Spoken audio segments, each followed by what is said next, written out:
নমস্কার, বাংলা স্ফিয়ারের প্রথম ভিডিওয়ে আপনাদের স্বাগত জানাচ্ছি। দেখুন, আজকে আমি অন্যান্য যেসব বিষয় নিয়ে রোজ আলোচনা করছিলাম, যেমন ভারত বাংলাদেশ সীমান্ত, আম্বেদকর ইত্যাদি, এগুলো আজকের মতো করে শিখে তুলে রাখছি। আজ শুধুই মনমোহন সিং। তার কারণ, মনমোহন সিংয়ের চলে যাওয়াটাকে কেন্দ্র করে আজকে দিল্লিতে যেসব দৃশ্যাবলী আমি দেখলাম, মনমোহন সিং জীবিতাবস্থায় যদি সেগুলো দেখে যেতে পারতেন, তার আত্মা বড় তৃপ্ত হতো। সম্প্রতি মনমোহন সিংয়ের আক্ষেপ ছিল একটি বিষয়ে, সেটা হচ্ছে শাসকের সঙ্গে বিরোধীদের সম্পর্কে মাত্রাতিরিক্ত তিক্ততা। নির্জা চৌধুরীকে এক সাক্ষাৎকারে তিনি বলেছিলেন যে এই যে বিষাক্ত পরিবেশ, এই পরিবেশ গণতন্ত্রের পক্ষে খুব ক্ষতিকর। স্বল্প বাক, অত্যন্ত মিতভাষী, ভদ্র সজ্জন আপাদমস্তক একজন মানুষ, এই যে গত কয়েক বছর ধরে ভারতবর্ষের রাজনীতি রাঙিয়া যেভাবে কলুষিত হয়ে উঠছে পারস্পরিক বিদ্বেষের আবহে, সেটা দেখে খুবই দুঃখিত এবং অনুতপ্ত ছিলেন। অথচ দেখুন, আজ তার মৃত্যুর পরে তিনি যেন চলে গিয়ে মিলিয়ে দিয়ে গেলেন যুযুধান দুই শিবিরকে। মনমোহন সিংয়ের প্রতি যে ভাষায় নরেন্দ্র মোদী শ্রদ্ধাঞ্জলি অর্পণ করেছেন, টুইটারে করেছেন, একটা নিজে ভাষণ দিয়ে করেছেন, সর্বোপরি তার বাড়িতে গিয়ে তার মরদেহ পরিক্রমা করে, তার স্ত্রীর সঙ্গে সৌজন্য বিনিময় করে যে নজির তিনি স্থাপন করেছেন, সেটা সুস্থ গণতন্ত্রের একটা খুব গুরুত্বপূর্ণ মাইল ফলকের ছবি হয়ে থাকতে পারে। দেখুন, রাজনীতি বড় আজব জিনিস। যেদিনকে রাজ্যসভা থেকে মনমোহন সিং অবসর দিলেন, একমাত্র সেদিন ছাড়া তার আগে পর্যন্ত নরেন্দ্র মোদীর মুখে তার পূর্বসূরির প্রশংসা করতে বা সুনাম শুনতে আমরা অভ্যস্তই ছিলাম না। নরেন্দ্র মোদী এমন সব কথা মনমোহন সম্পর্কে অকাতরে বলে যেতেন যে সাধারণত যে মনমোহন কারুর মন্তব্যেই কোনো প্রতিক্রিয়া দেওয়াটাকে সমীচীন মনে করতেন না, সেই তিনিও কিন্তু মাঝে মাঝেই প্রধানমন্ত্রীর কথায় বিরক্ত, ব্যথিত এবং ক্ষুব্ধ হয়ে জবাব দিয়ে বসতেন। আমার মনে হয় সেই যে তিক্ততার সম্পর্কের কাহিনী, আজকে মনমোহন চলে গেছেন বলে আমরা তো ভুলে গেলে চলবে না। কেননা যা হয়েছে সেটাও ইতিহাসের পাতায় লেখা থাকবে, আজকে যা হলো বা হচ্ছে সেটাও লেখা থাকবে ইতিহাসের পাতায়। শুধু আলোর দিকটা বলবো, অন্ধকারের দিকটা বেমালুম ভুলে যাব, এটা হতে পারে না। দেখুন, নরেন্দ্র মোদী যবে থেকে দেশের প্রধানমন্ত্রী হওয়ার জন্য কোমর বেঁধে নেমেছিলেন, সেই 2012 সালে তখনই প্রতিটি জনসভায় নিয়ম করে তিনি তৎকালীন প্রধানমন্ত্রীকে কটাক্ষ করতেন মনমোহন সিং বলে। এবং 2013 সালে বিজেপির ন্যাশনাল কাউন্সিলের একটা মিটিংয়ে তিনি বলেছিলেন মনমোহন কে? মনমোহন হচ্ছেন কংগ্রেসের নাইট ওয়াচম্যান। এবং তারপরেই তিনি বলেছিলেন যে আপনারা যদি 100 জন কংগ্রেসীকে জিজ্ঞেস করেন তাদের নেতাকে, দেখবেন তাদের একজনও বলছেন না আমার নেতা মনমোহন সিং। এই যদি একজন প্রাইম মিনিস্টারের অবস্থা হয় তাহলে তিনি দেশকে নেতৃত্ব দেবেন কি করে? অর্থাৎ এখানেই মোদি যেটা অনুচ্চারিত রেখেছিলেন সেটা হচ্ছে দেশ চালান সোনিয়া গান্ধী আর তার নাইট ওয়াচম্যান হচ্ছেন মনমোহন সিং। এতে কোনো সন্দেহ নেই নরেন্দ্র মোদীর বাগ্মিতার ধারে কাছে মনমোহন যেতে পারবেন না, কিন্তু আবার এতেও কোনো সন্দেহ নেই যে প্রকৃত জ্ঞানী তিনি কথা কম বলেন, কাজটা বেশি করেন, আর শূন্য কলসির আওয়াজ সব সময় খুব উচ্চ গ্রামে হয়ে থাকে। ধরুন সাধারণত মনমোহন এই সব সমালোচনার জবাব দিতেন না, কিন্তু 2017 সালের ডিসেম্বর মাসে গুজরাট বিধানসভা নির্বাচনের সময় সেখানে দলের হয়ে প্রচার করতে গিয়ে মোদি মনমোহন সিংয়ের বিরুদ্ধে একটা অসম্ভব অভিযোগ নিয়ে এসেছিলেন। তিনি বলেছিলেন যে কংগ্রেসের তৎকালীন এমপি মণিশঙ্কর আইয়ারের বাড়িতে নাকি একটা গোপন মিটিং হয়েছে। সেই মিটিংয়ে একদিকে যেমন একজন ফর্মার আর্মি চিফ উপস্থিত ছিলেন, তেমনি মনমোহন সিংও উপস্থিত ছিলেন। এই কথা বলে তিনি যেটা বোঝাতে চেয়েছিলেন সেটা হলো ওই আর্মির যে ফর্মার আর্মি চিফ তিনি ছিলেন পাকিস্তানি। এই একটা ঘটনাকে বিকৃত করে মোদি তখন বলেছিলেন যে আমাদের ভারতবর্ষের নির্বাচনে পাকিস্তানি হস্তক্ষেপ চাইতে এদের বাধে না। অর্থাৎ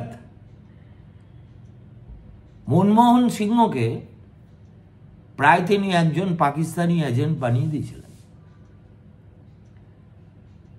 মনমোহন আর চুপ করে থাকতে পারেননি। তিনি বলেছিলেন, I am deeply pained and anguished by the falsehoods and canards being spread to score political points in a lost cause by none else than the Prime Minister. Fearing imminent defeat in Gujarat, the desperation of the Prime Minister to hurl every abuse and latch on to every straw is palpable. তারপরে অবশ্য বেশ কিছুদিন পরে অরুণ জেটলি সংসদে দাঁড়িয়ে পাপের প্রায়শ্চিত্ত করে বলেছিলেন মনমোহন সিংহ পাকিস্তানের সাহায্য নিয়ে ভারতবর্ষের নির্বাচনে হস্তক্ষেপ করার কোনো চেষ্টা চালাচ্ছেন। এই রকম কোনো তথ্য প্রমাণ তারা খুঁজেই পাননি। পাবেন কি করে? 2014 সালের 4 জানুয়ারি তখনও দেশের লোকসভা নির্বাচন হয়নি। একটি সাংবাদিক বৈঠকে মনমোহন সিং সাধারণত যে কাজটা করেন না, সেই কাজটাই করে বসলেন। অর্থাৎ নরেন্দ্র মোদীকে একেবারে চাঁচা ছোলা সমালোচনা। কি বলেছিলেন তিনি বলেছিলেন, without discussing the merits of Narendra Modi, I sincerely believe that it will be disastrous for the country to have Sri Narendra Modi as the Prime Minister. যেমন বুড়ো ওল তেমনি বাঘা তেঁতুল। আপনি যদি একজন যিনি প্রধানমন্ত্রী হতে চলেছেন তার প্রধানমন্ত্রী হওয়ার সম্ভাবনাকে দেশের সবচেয়ে বড় বিপদ বলে অভিহিত করেন, তাহলে অন্যজন আপনার দিকে পাটকেল ছুড়বেন না, তা তো হতে পারে না। তারপরে মনমোহন সিং বলেই 2014 সালে ক্ষমতা হারানোর পরে তিনি কোনো একটা কাজে মধ্যপ্রদেশে গেছিলেন, ইন্দোরে, নভেম্বরের 2018 সালে মধ্যপ্রদেশ বিধানসভা নির্বাচনে প্রচার করতে। তখন তাকে মিডিয়া ছেকে ধরলে যে আপনি কেন নরেন্দ্র মোদী সম্পর্কে এরকম মন্তব্য করেছিলেন। উইদাউট ব্যাটিং অ্যান আইলিড মনমোহনের জবাব কি ছিল জানেন? তিনি বললেন, হ্যাঁ, আমি বলেছিলাম মোদী দেশের প্রধানমন্ত্রী হলে সেটা হবে একটা বস্ত বড় বিপর্যয়। কিন্তু এখন আমি অনুভব করি এত কড়া শব্দ ব্যবহার করা আমার উচিতই হয়নি। আমি এই ধরনের শব্দ আর পুনরুচ্চারণ করতেই চাই না। সাধে তো মনমোহনকে লোকে জেন্টলম্যান পলিটিশিয়ান বলেন না। একটা ভুল সেটা প্রকাশ্যে স্বীকার করার মতো উদার্য মানসিকতা, শিক্ষা, রুচি ছিল মনমোহনের নিজস্ব বৈশিষ্ট্য। আর এই বৈশিষ্ট্যগুলোই তাকে বাকি 5 জনের কাছ থেকে সম্পূর্ণ স্বতন্ত্র বলে চিহ্নিত করে দিয়েছিল। পরবর্তীকালে তিনি এতটা বলার পর একেবারেই কিছু না বললে কীরকম যেন ব্যাপারটা অন্যরকম দেখায়, অতএব বললেন যে তার মানে এই নয় যে অচিরেই ভারতবর্ষের জনগণ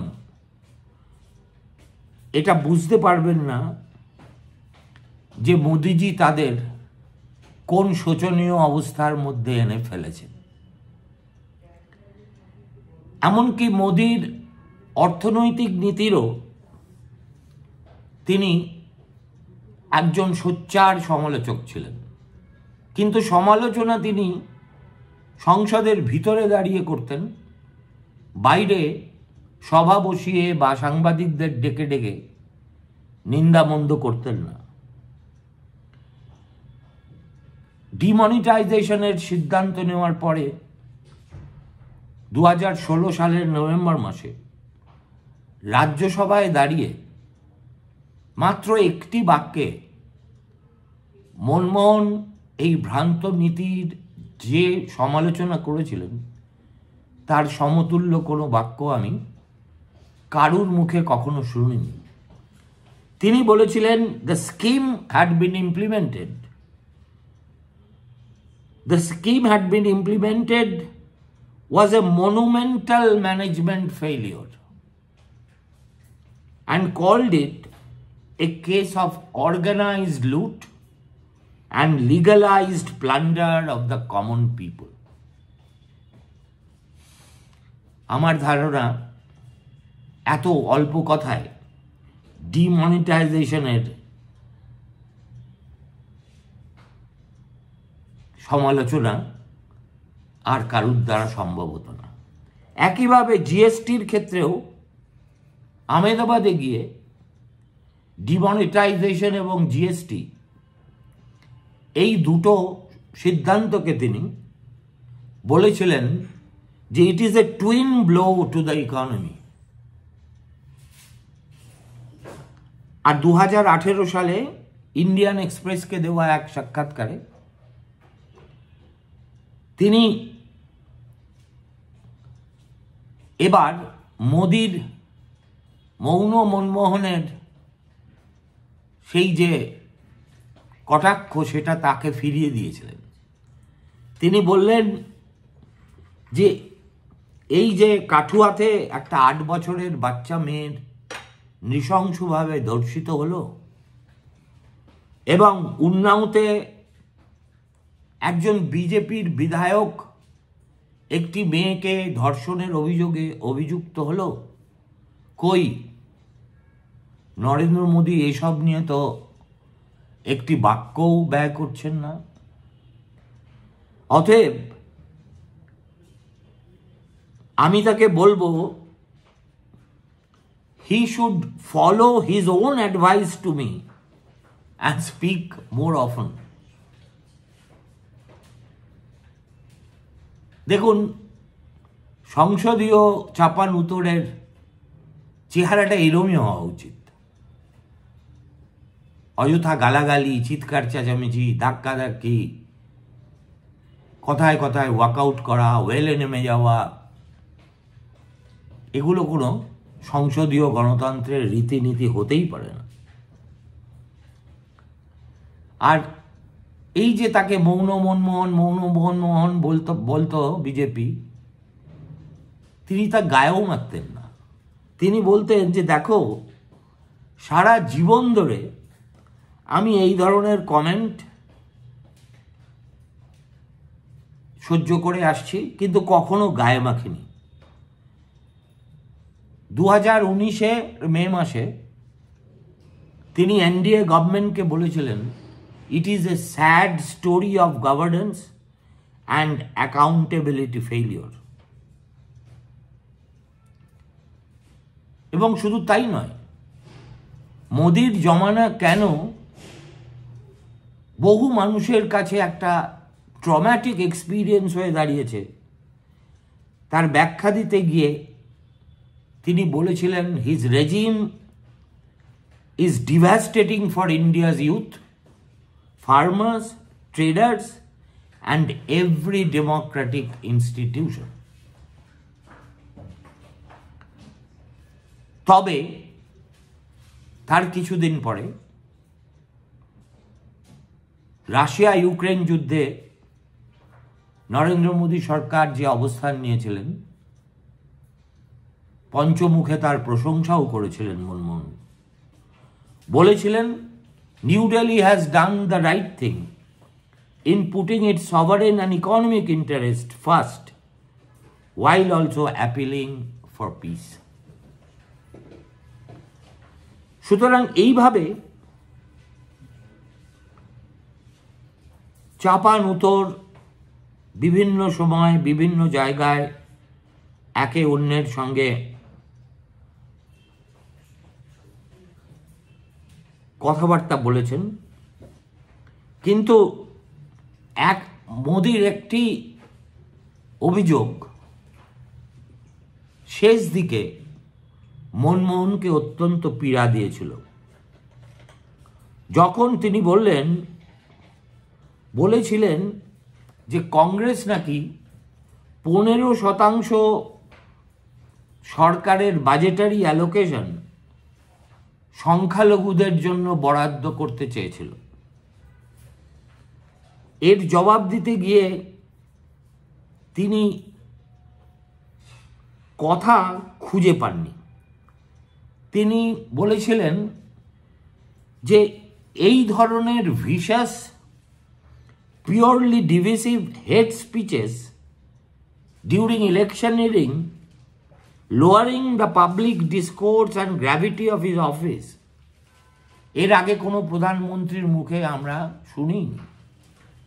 No prime minister in the past has uttered such hateful, unparliamentary and coarse terms meant to target either a specific section of the society or the opposition. The narrative of dehumanization has now reached its peak. দেখুন, চাইলে আমি তুতু ম্যামের এই কাহিনীকে দীর্ঘায়িত করতে পারি, কিন্তু করছি না। তার কারণ, রাজনীতি করতে গিয়ে দুই বিপক্ষ শিবিরের সেনাপতি হিসেবে তারা একে অন্যের বিরুদ্ধে যাই বলে থাকুন না কেন, আজকে তার সব কিছু মুছে দেওয়ার চেষ্টা করেছেন নরেন্দ্র মোদী। কংগ্রেস তো মনমোহন সিংয়ের দল। কংগ্রেস যে তাদের বেলগাঁওয়ের বৈঠক অসমাপ্ত রেখে সবাই মিলে দিল্লিতে দৌড়ে আসবে, কিংবা গান্ধী পরিবারের ত্রিমূর্তি মনমোহনের বাসভবনে গিয়ে তার স্ত্রীর পাশে বসে থাকবেন, এটা তো প্রত্যাশিত। কিন্তু গতকাল মনমোহনের হঠাৎ মৃত্যুর খবর প্রচারিত হওয়ার পরে All India Institute of Medical সায়েন্সেসে কিন্তু প্রথম দৌড়ে গিয়েছিলেন বিজেপি সভাপতি জেপি নাড্ডা। আজকেও দেখলাম প্রধানমন্ত্রী, স্বরাষ্ট্রমন্ত্রী অমিত শাহ এবং জেপি নাড্ডা একসঙ্গে মনমোহনের বাড়িতে এসেছেন তার প্রতি শ্রদ্ধা জানাতে এবং পুষ্পস্তবক তার দেহের উপরে রাখতে, এবং কোনো রকম বাক্যব্যয় না করে, কোনো রকম তর্কের মধ্যে না গিয়ে সোজা 7 দিন জাতীয় শোক মনমোহনের মৃত্যুর কারণে দেশ পালন করবে, এ কথা বলতেও তারা কোনো দ্বিধা করেননি। অর্থাৎ সংসদীয় গণতন্ত্রে শাসক বিরোধীর সম্পর্ক যে উচ্চতায় ওঠা অভিপ্রেত, আজ বহুদিন পরে ভারতবাসী তা প্রত্যক্ষ করল, এবং এর কৃতিত্বও কিন্তু সম্পূর্ণভাবে নরেন্দ্র মোদীর। কংগ্রেস ইতিমধ্যেই সরকারের কাছে আবেদন জানিয়েছে যাতে মনমোহন সিংয়ের সমাধির জন্য একটি উপযুক্ত জায়গার ব্যবস্থা করা হয়। সেটা করা হবে কি হবে না, এই ভিডিও করার সময় পর্যন্ত আমি তা জানতে পারিনি। তো হোক না হোক, এই যে কামারাদারি, পরস্পরের পাশে দাঁড়ানোর ঐতিহ্য, যেখানে রাজনীতির কোনো মালিন্য নেই, কোনো কটূক্তি নেই, কোনো শ্লেষ বিদ্রূপ কিচ্ছু নেই, আছে শুধু সহৃদয়তা আর সহমর্মিতা, এটা যদি মনমোহন চলে গিয়ে দেশের রাজনীতিতে ফিরিয়ে আনতে পারেন, তাহলে বলতেই হবে সরদার জি তুসি কামাল কর দি। নমস্কার।